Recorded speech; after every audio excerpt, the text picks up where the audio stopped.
Police are looking for two men who stole money from a cash machine outside Western Bank in Harris Road, Bakersfield at midnight last night. The men arrived at the bank in a large car and crashed into the cash machine on purpose 4 times. Margaret Edwards is the woman who saw what happened. I live opposite the bank and was in bed at the back of the apartment. But just before midnight, I got up to go to the bathroom. When I heard a car going very fast, I went into the front living room and looked out of the window. I've never seen anything like it. The car drove up to the cash machine at about 50 miles per hour and didn't stop. I thought it was an accident, but amazingly, they did it again and again. I called the police immediately. What did the men do next? They got out of the car, put on some gloves, and tried to break the cash machine open with a baseball bat, which they got from the back of the car. Fortunately, they couldn't open the machine, but then the driver got back into the car and drove into it again. Can you describe the men? Yes, I can.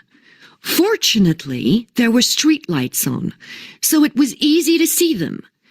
The man who was driving the car was about 20 years old, very tall and with very short hair. The other man was about the same age, was short and had dark hair, a hat and sunglasses. How long did it take them to get the machine open? Unfortunately, the second time the machine broke and they could steal some money.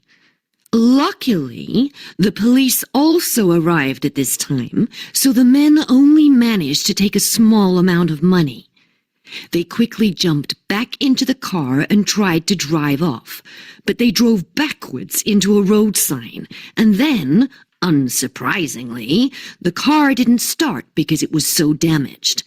So they got out and ran away down Park Avenue. Did the police go after them? Yes, the police car followed them, but the men ran into the park and disappeared. I hear that you found something nearby. Yes, I found a key ring with the name Terry on it and a house key. It was next to the car. I think one of the men dropped it. I gave it to the police when they came back. And what about the car? The police think that the men stole it from a car park earlier in the day. Thank you, Mrs. Edwards.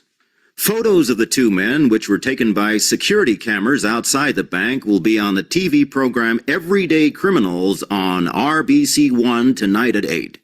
And now, over to Adam with today's sports news.